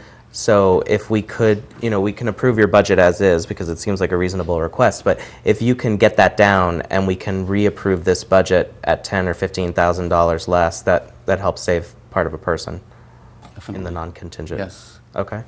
Maggie, did you have something? Just a question. The building permit inspections, like when you go online through the assessor's office, anyone that's taking out building permits. Now, is that separate? It's not tied into the inspectional services because you also go into that and you can see who's taking out permits. And is there any way that can be combined so that it gets entered once and it's in everyone's system? Well, we get the information From the building department, Right. because they trigger all the permits. When they enter it, because I remember him saying that they enter it, and they have a contractor, there's no way they could automatically update your software program at the same time? Not yet. There that is a would be program nice. out there that does both. We Right. don't have it, because there's pitfalls to try to consolidate, from what I understand, but that would be... Streamlining it. That would definitely help. But the real labor-intensive component of that is actually physically driving out to these permit inspections and making sure you're picking up the decks and sheds and kitchen renovations and additions and new homes as tear-downs now. And so that requires quite a bit of time because you want to keep your your confidence level up with the information that we have on the property record card. And that's different than a code enforcer through the inspectional service. It seems like a little bit of this is it interrelated or kind of overlap? It would be nice, maybe in the future somehow, if that could all be combined, huh? Possibly. I don't have the solution, but I'm just, So, yeah, they're doing a little bit different type of work. Right. But I understand your question.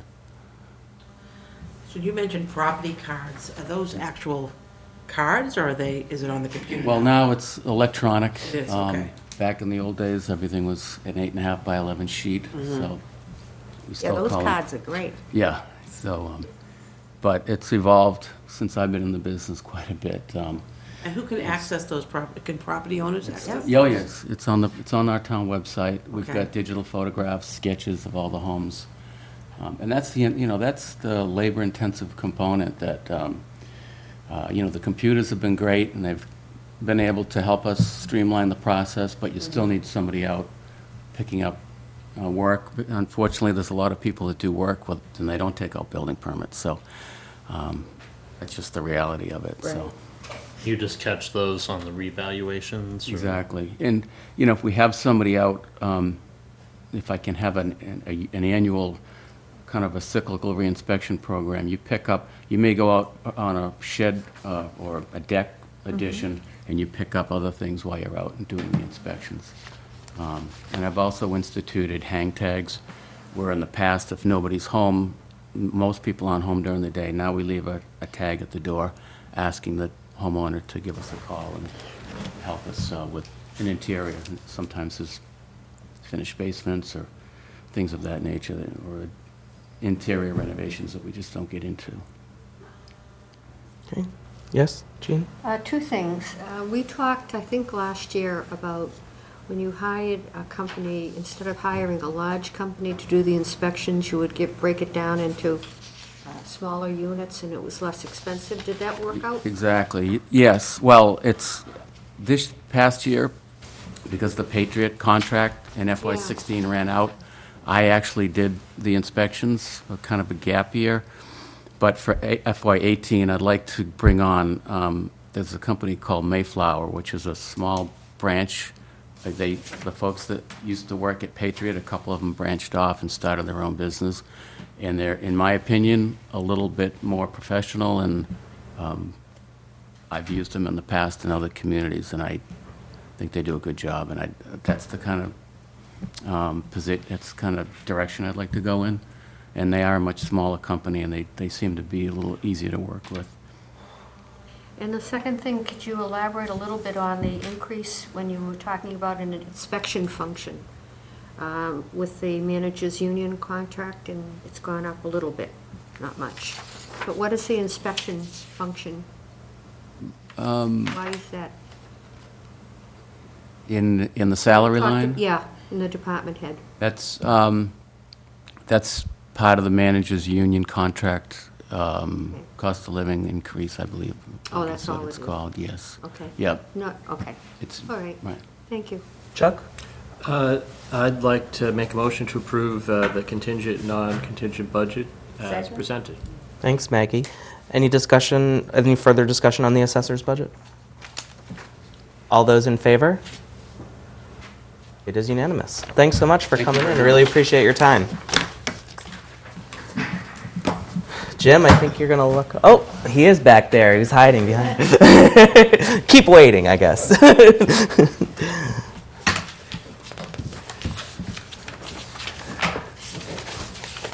We'll try to be quick, sorry. Good evening, everybody. Good evening. Thanks so much for coming. How are you tonight? Very well. How are you? Good. Excellent. A little tired after last night. Yeah.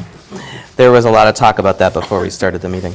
I just for want... a few people that are new here, Jim Scroy, IT Director. We're a department here in Town Hall of 2 people, myself and an assistant who handles desktop support and the internal networking desktops. Is your office in this building? Yes. Okay, but your email address is at the police department? That's where I originally started many Okay. years ago, so I just kept that Okay. mpbmilton.org. Interesting. Yeah. Thank It all you. funnels back into town of Milton. Thank you for providing the narrative. It's very helpful for good, understanding okay. what's going on, so that's great. Do you want to start off with a little preamble, or do you want to jump into questions? It's just a brief explanation here. We've basically stayed pretty level here. As we had discussed in the past, a lot of this budget is contractual, and we have a slight increase this year. Each vendor goes up a little bit each year. Software is a big component, and we just got through implementing the new software modules, and we also have the Zobrio piece to that, and each one has their own support system in place. So each year they go up a little bit, and it's a must-have. I mean, you can't have these software modules without any support. And we also have an extensive contract that covers our infrastructure, the networking, the servers, the firewall. This is all devices that protect the town from getting hacked, getting viruses, getting compromised. So we have all these pieces in place. How's that working? Well, so far, everything right now we're good with. But as you can see in the budget, we went up just a slight amount in those areas. A little extra in the salary area there. We had a reclassification with my assistant, so that accounted for a little increase there. Other than that, that's basically it. And our main goal here is to keep the equipment current, keep it efficient for the folks that do the work day in, day out here. Especially with the new software, you want to have the newer equipment run faster, more efficient. So that's what I'm trying to do, is keep all of our equipment current, so we don't end up with too much older equipment. Then tight. So if you have any questions, gladly. I can't remember what's going on with line 5 here, new materials. Were we trying to build something up? There was 126,000 appropriated in 16, 41 last year, and then no request for 18. I can't remember what this line was for previously. Which line are we on? It's in It Schedule says- E. It says new equipment, LIB materials. Oh, that was the software. Okay. That was the appropriation for the new software. It was $160,000 was appropriated, and then this committee gave me an additional $40,000 to implement the training piece to it. Okay, so last year was training. Right. All right, and there's no ongoing cost for that, or it's just upgrades or something? No, we're complete with that project. Okay. That project was for payroll. It was for financial, and there was a piece for the treasury. Right.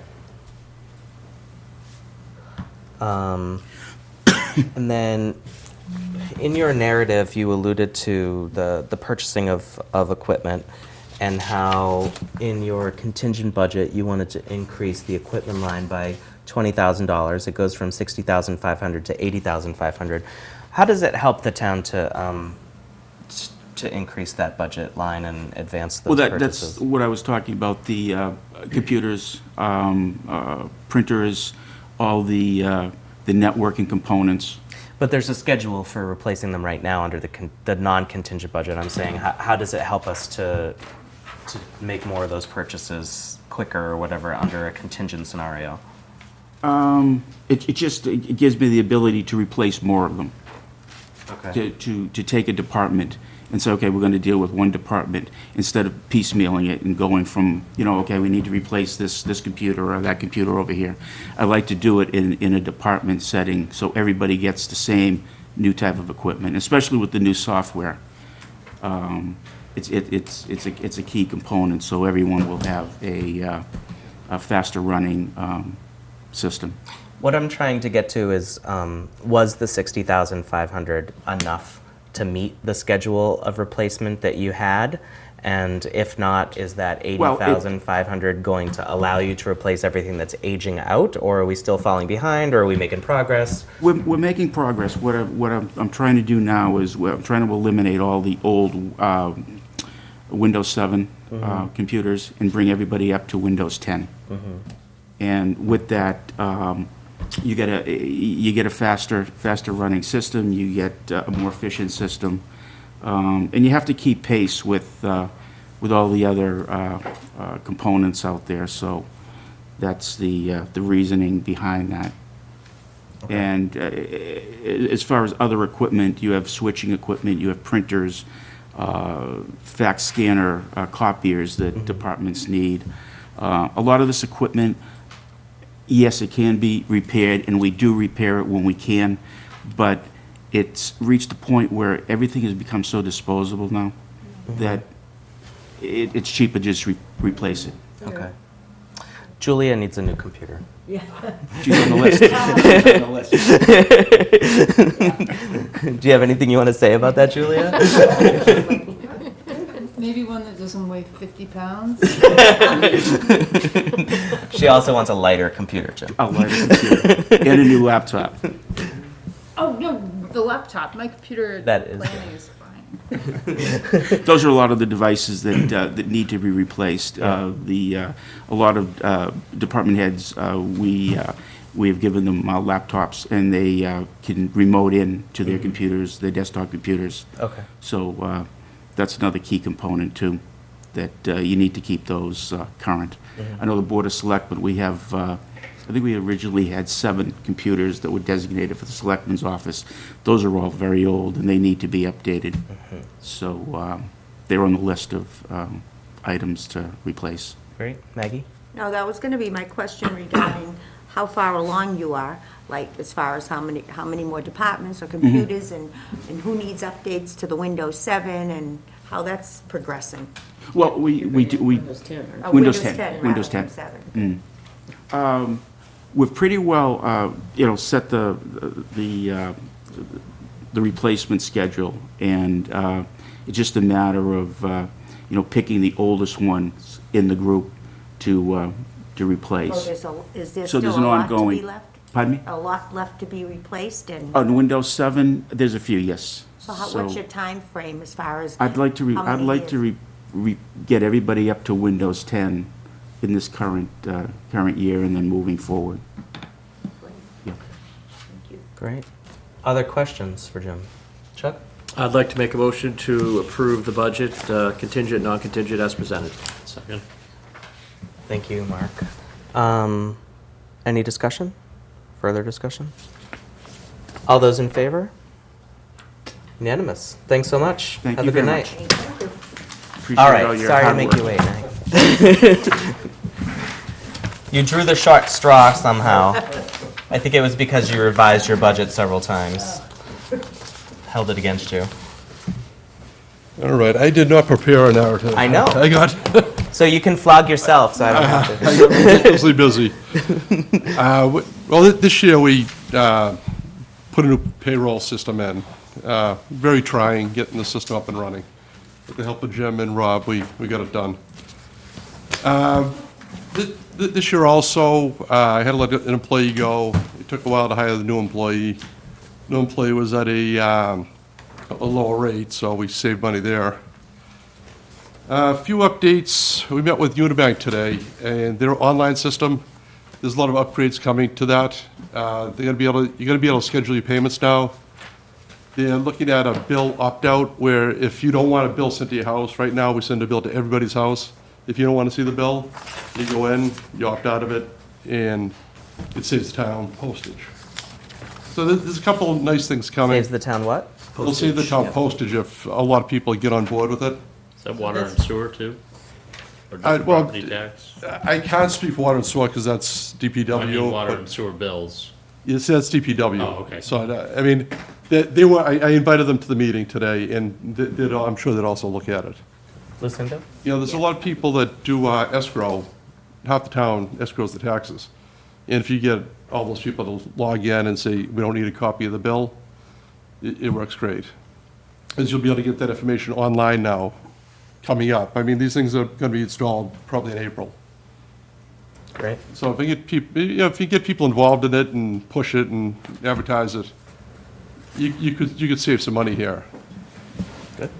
Lucinda? So, again, that was my question. What is this covering? I feel as though I got in the middle of Well, a discussion. Okay, what my office does is real estate taxes, personal property taxes, excise tax, boat tax. We get all the departmental turnovers. We take in water and sewer bills. We don't actually collect it, but when people come in, instead of marching them upstairs, we'll take them in the office. We do municipal lien certificates. Every attorney that does a closing or refinances, they have to get a municipal lien certificate, which is $50. And this year, we did 1,100 of them in the office. So, I mean, we made some money there. We do trash stickers, large item trash stickers, annual stickers, compost bins, recycling bins, and parking tickets. So we're trying to get all this up online now. We talked to them about getting a credit card swipe in the office, setting all that up, because people come in and they just throw the card up on the counter. And we're not set up to take them yet, and we're going to get there. Does the bank that we deal with provide that type of equipment? Yeah, it's Unibank, and it's all for nothing.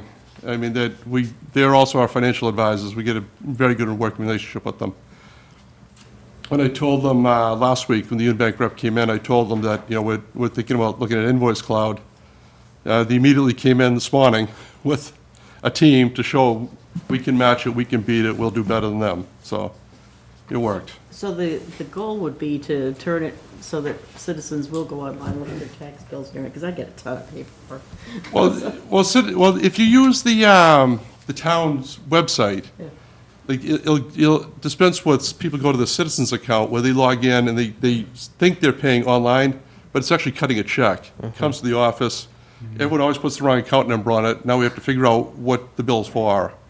You know, they always self-populate. They'll put, you know, the water bill number on it. It's for real estate tax. And This happened to me last year, actually. I'm Yeah, a live so- example of this Citizens Bank problem with no account number. so that's, I mean, if you get the people, steer them towards our website, make it as friendly as possible, maybe we can cut down a lot of that kind of action that comes in, checks the wrong numbers, and just get out of that kind of checking business. Jim, your contingent budget includes an increase in hours for one of your employees? That was next. We went Okay. to the personnel board, and once again, they shot me down for my 10 hours. This is an annual occurrence. I ask for it every year. Okay. Yeah, they won't give it to me. But since last time we asked, we ended up getting parking tickets. We got trash tickets, compost bins, recycling bins. We're a retail outlet right now. The only thing we're not selling is Patriots paraphernalia. And there's a few things that are coming up. I have a band auction next week for the borrowing for the new fire truck, the parks. So that's coming up. We also are looking at refunding the library bond. In November, we took a look at it just to get up to speed, and it was going to say 11%. The Fed jumped. At the moment, it's saving 7%. If they jump again, it might not be worth doing. The break even on that's 5%. We refunded all the other bonds for the schools, and we saved $2.3 million in bonds. We dropped the rates from 5% to 2% for the last 10 years of those bonds. So I mean, that was a good savings for the taxpayer. You know, we have an interesting program that I'm looking into now with the Attorney General's office. It's called the Abandoned Housing Initiative, and there's a couple houses in town. One in particular on Thatcher Street. The lady passed away 5 years ago. It was overfinanced. The bank isn't moving on it. They're not doing anything with it. It's just sitting there and it's decaying. So the Attorney General's office will go in there, file the paperwork, become the receiver. They'll clean it up and put it back on the market. And if the bank doesn't step in before us, I mean, we can push that through. And there's a couple of houses we're looking at right now for that program. We had a house on Brook Road that a receiver was appointed. It was a hoarding situation. and they've cleaned it out. We've spoke to the owner's family, and they're going to possibly sell the house. So that's going to clean up that house on Brook Road. Yeah, what else do we get going? I think Maggie had a question for you, but before I go to her, just to clarify, when was the last time you went to the personnel board and they shot you down on the extra 10 hours? A few weeks ago. So you're still hoping that we will approve that in the contingent scenario and you'd go back to them, or you're thinking it's not necessary for next year? Well, they've already shot it down, so it's not a position that can be funded. Well, we can still fund it, but you couldn't fill it. Yeah. It would One be way or silly. the other, I'm not getting my 10 hours this year. Should we remove that from the contingent budget? Yeah, actually, I did remove it and sent another copy. Okay. Also, on the budget, we knocked down the, Well, 1 second. So the contingent and non-contingent budget should have the same number of hours for Mary Whitaker, which is Yep. 20. Yep. Right? correct. So the contingent budget should be for Mary's salary, $25,760, which would equal the same exact number as is on the non-contingent. Yeah, that's correct. Okay, thank you. Maggie? It's just getting back, you mentioned something about the bond saving the town $2.3 million. So it just brought a general question. What does the town have outstanding for bonds? And who do we use as a bonding agent? And does it go out to bid? No, we've used Unibank as a financial advisor. So do we put that out to bid? Because I'm sure there's nice money We that. don't, because the only time you get charged is when you actually bond. Yes, So, either by discounts or the premium Yeah, up the front. premium or- pays for it. Right. So I'm just curious, like, Well, it's- these things must be quite a bit of money, and I'm noticing, and just not you, I'm just noticing a trend where most departments don't put a lot of the general insurance out, the law department, the bonding. I would think that's probably a lot of room for savings if people did gonna that for say- RFPs. there's not a lot of banks that do this. There's First Southwest, there's Unibank, and there's Easton. You're talking about municipal bonds? Yeah, that are financial advisors. Well, Municipal there are bonds. personal, a lot of great personal financial advisor Yeah, but companies they that don't, do that. this is a specialty. I mean, there's only three in the state, 3 banks that do it.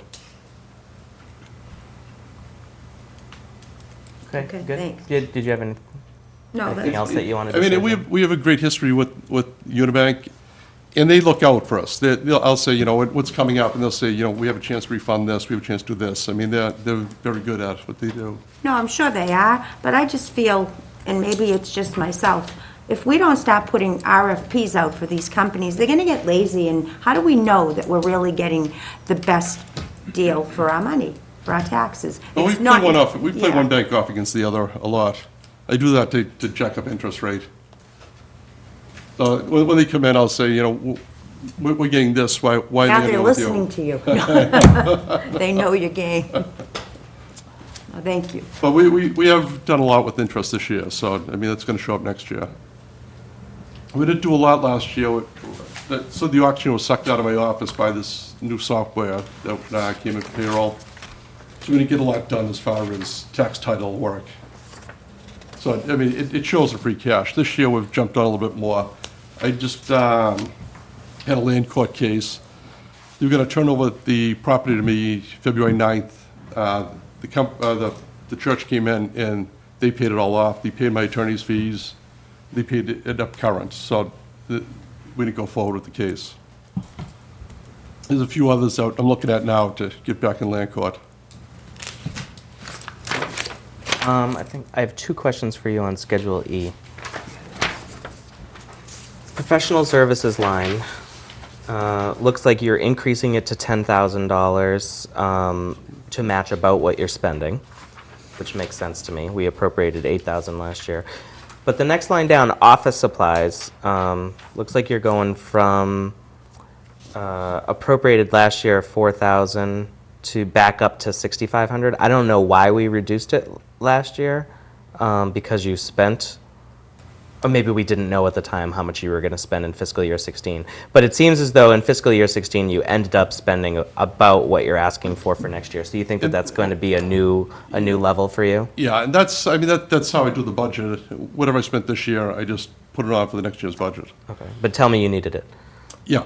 Oh, we need it. Well, we did reduce this, let's see. We Yeah, I did- see forms are going down, miscellaneous is going down. Yeah, and this year, the facts and figures were a little skewed because they put them on the wrong, we actually charged postage to another department. And there's also, on the contract, I dropped the contract down because we weren't spending the 13.5 from the previous year. Yep. That was, yeah. And that figure was a little heavy. That came down from the central business office when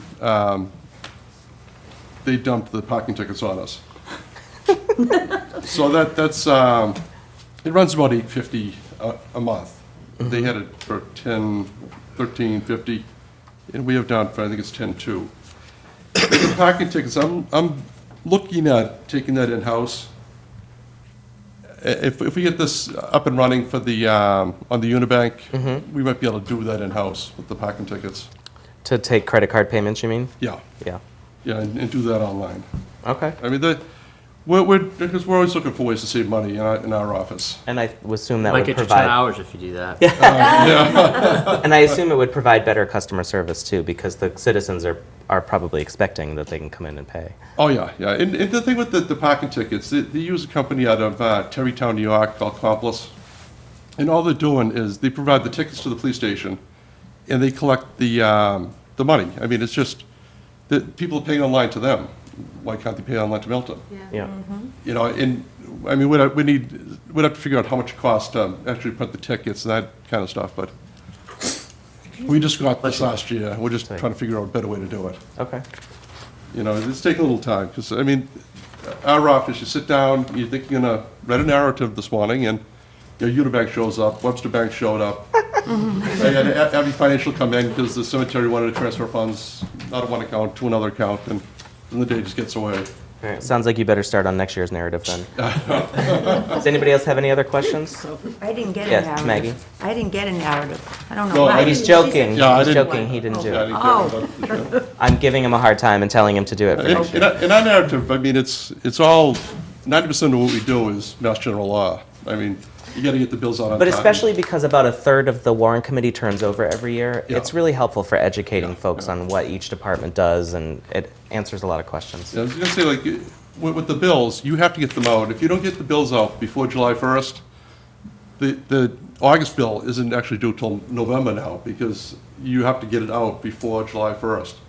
And then what happens in that case, then you go up to bond, you have to get a tax anticipation note to cover all your bills until November. So everything you do, there's a time set that you have to adhere to, or the punishment is you can't collect the money for another 6 months. Right.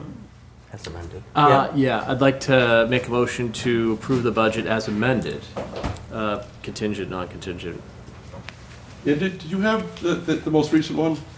I think, why don't you send it to me? Yeah. What is the number on your non-contingent total?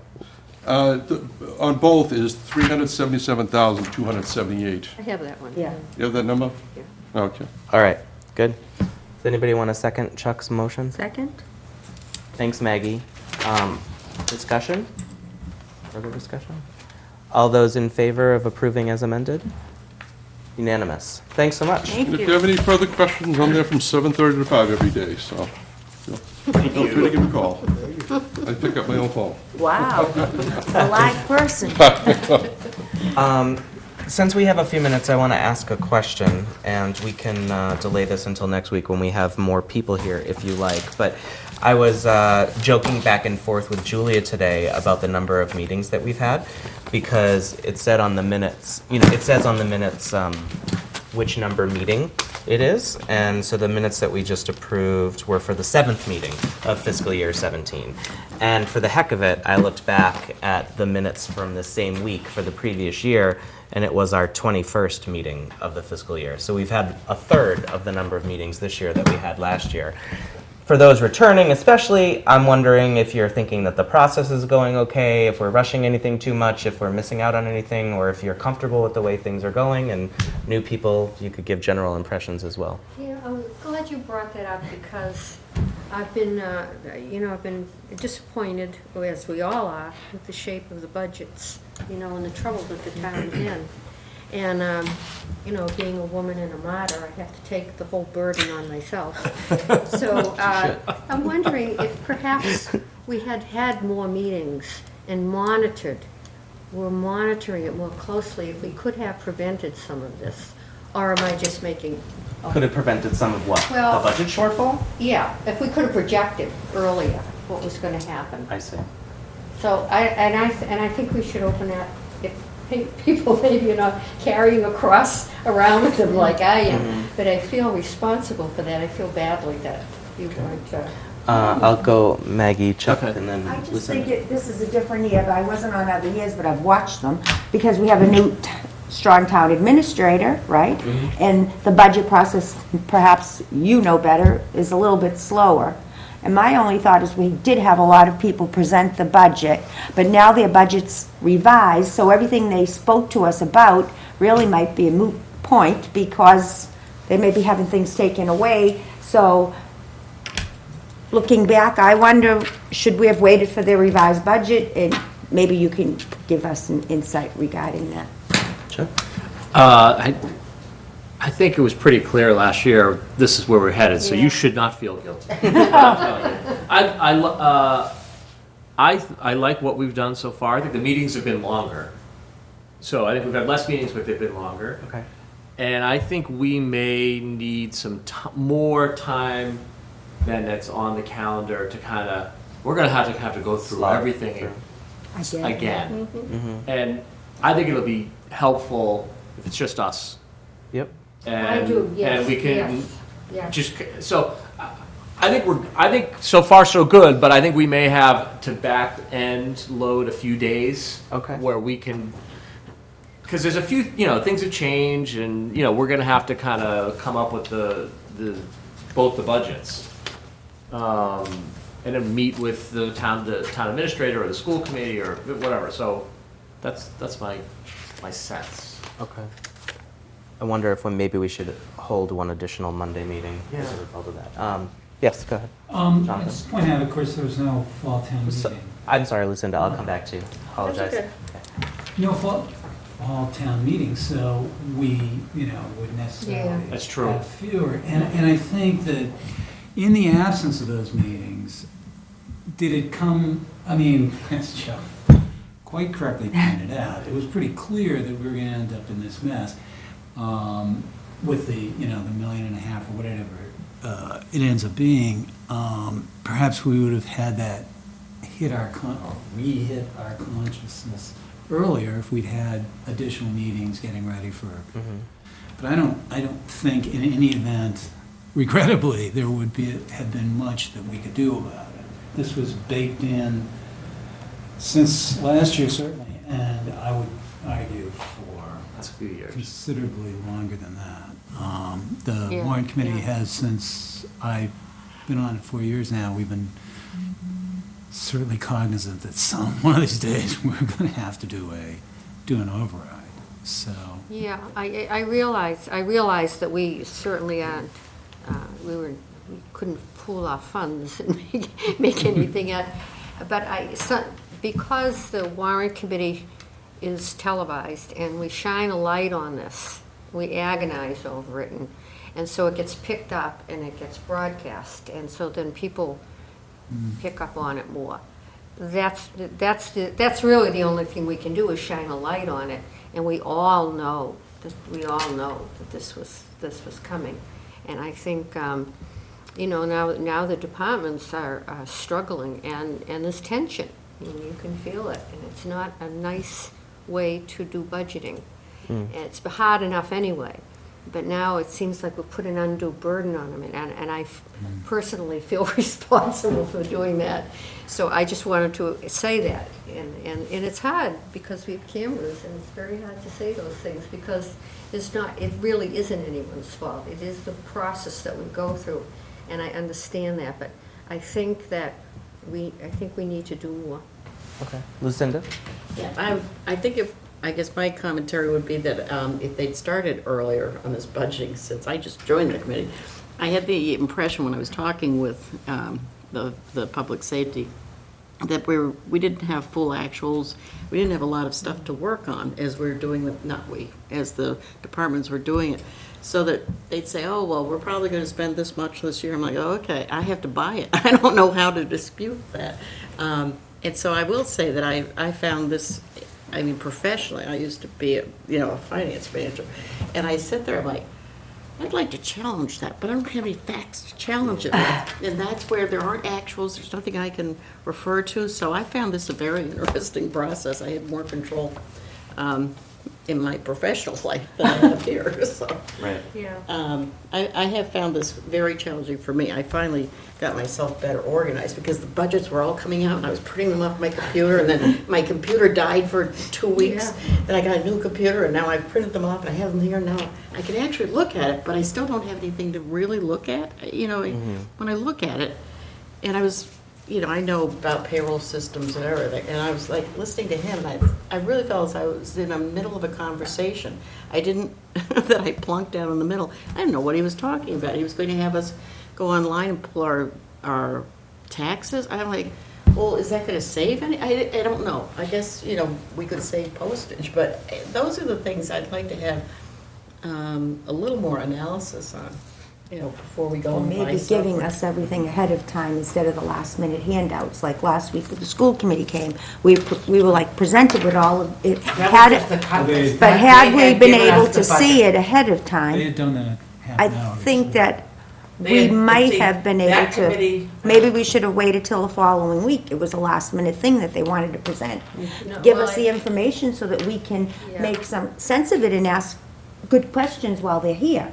And the people that just hand something out when they come here, I don't know about anyone else, the veterans, but as a new person, I find it a little bit overwhelming because I'd like, time to look at it and ask good questions, I suppose. That's what I'm getting at. I think the school is limited in the fact that they had personnel issues with communicating to those people, so. But they Mr. couldn't- Dennehy had just given them the number, and then they had to have the school committee vote on the cuts. That had to come from the administrative team, and then Miss Gormley's obligation is to inform the staff of Right the away. potential cuts in positions. So it's. But would there have been a reason they couldn't have waited till this week? To be honest, I'm just saying, and Well, then no, we could have had everything. Because that meeting was scheduled with Mr. Dennehy for last week, and so I think No, it was. I'm talking about the Warrant Committee. But Maggie, the schools are scheduled to come back Yes. on the 22nd. So you'll have had that Right. information for a while. They're going to have a new cut list when they come back. That's a lot longer. I'm but hoping they'll you- give it to us ahead of time. Okay. And you, yeah, right. We're trying to get a subcommittee meeting with the schools for next Monday morning, 7:15. I'm just waiting to hear back as to whether that time works for folks. And then hopefully, I've gotten a couple of questions from folks on the budget, so I've sent them to Glenn Pavlicek. We have So- questions, again, like you said, we could send Yeah, them. when you look at the school budget and you have any particular questions, send them to me, and then I send them to the school folks, and then they answer the questions, and I bring back the information to everybody on the committee. So can I, A good idea that On we that- have meetings with our subcommittees that are cutting? again? Well, We that's don't- what she's we doing. haven't- Yeah, but we haven't seen Well, our police. Our haven't come questions, here. the questions that have been sent to me were not about the cuts specifically, they're just Oh, about okay. the budget in general. Yeah. Yeah, I think sometimes Hold on, you have Lucinda to- had a question. Oh, I'm sorry. But I wanted to, how involved are you when they're developing these budgets? Because I feel, I sat here listening to it, and there never used to be as many people when I was on this committee 20 years ago. But now they have the chairman from the Warrant Committee on it, Glenn Pavlicek, and they've done a lot of talking behind the scenes, and I'm not questioning their judgment or anything, but it's more like, if, for instance, I guess what it is that's bothering me is like sped. For them to say that we have to send someone out of district, and they have to be hospitalized for 365 days. My jaw dropped. I'm like, That's not school. Yes, it is. It depends, I mean, it's very complicated. Yeah. And, a lot of the stuff, information about children is very confidential. Right, But yeah. we have children that come in to all school systems. I mean, I can speak, I work in the Dedham Public Schools. I can speak to some of the specifics of Dedham and what they have. If you have a child that is physically handicapped and requires on his IEP services in the day, his IEP is very driven by a lot of different professional people that meet with him. So to give you an example, without going into specifics, this little boy that I work with has physical therapy 3 times a week at the school because his physical handicap impacts his education and his school day. He has counseling 3 times a week. He's pulled out for some specific reading help. So his IEP is a pretty significant IEP, but the kids that can't be educated in our school systems are usually kids that have very severe disabilities. They can be, if they're psychiatric and a child is self-harming and they can't be safely educated in a school classroom, then they have to go outside to more of a hospital setting. So it gets very complicated. So the Milton Public Schools will pay for that. That's the type of thing where I'm like, this budget's incredible. But get Chuck in. I was just saying, I think that's not our role. Right. Yeah. So don't worry about that. Yeah. That's their role. It's a big part of Well, the that's the budget. law. It is, And they're but- professionals, It's the and they have a law. board, and That's that's what they're right. paid to And do. these department heads, Our job is as an yeah, oversight that's Yeah. right. These department heads know this stuff. Mm-hmm. When they present you with data, it's right on. Mm-hmm. And so our job, I think, is to compile it, not question it, but just compile it. Assume the fact that there's a program here that costs this much money, and that's the truth. It does. And so what we have to do is compile it, prioritize it, and then make some suggestions, because you can't ever pretend that you know what's going on in their departments, because they're very specific. And there's state laws, and there's federal laws, and there's town laws, and they are dealing with them every day. And so you take all of their knowledge, and they compile it into a budget, and you do accept that. After a few years, you almost understand it, but you do accept it, and then you have to try and make sense of this and the fact that we're going to need an override to support these very necessary functions. So you can't. Everything is just, even it's parks or it's IT or whatever it is, they have 20, 30, 40 years of knowledge, and they bring it to you in the form of a budget. And I understand all that. I just felt like I could have maybe helped them to get it before us faster, so that we could deal with it, get it out to the public if we have to have an override, move faster in that area. But to challenge their figures, no, I don't do that. Question things about. Jonathan had something. Listen, with respect to SPED, it's all state mandated. Yeah. And it's not only state mandated, but if a parent is dissatisfied with the proposed IEP, they can challenge it in court. And if they win, and that's not infrequent, we pay their attorney's fees. So it's not an expenditure over which there is a whole lot of control. So when you see $300,000 placements, there is probably very few communities in the Commonwealth who don't have at least one, if not more. And you know better, but outside of Boston, most communities are big enough to. The superintendent spoke to this. They can't provide the level of services to which those children are legally entitled. Yeah. So it is what it is. It is. It's like healthcare. It is. That's We have true. no more control over Thank it than healthcare. I just have a general question, hoping you can explain. You gave us the potential cut numbers that have not been approved yet, you know how you put that up. So based upon those figures, and then you told the school department to go back and you gave them a range that they're coming back with. I guess I'm somewhat confused that every department doesn't have to come to the table with the numbers that they are told they need to come to the table with and present it that way, like the other departments. So you can group them into two.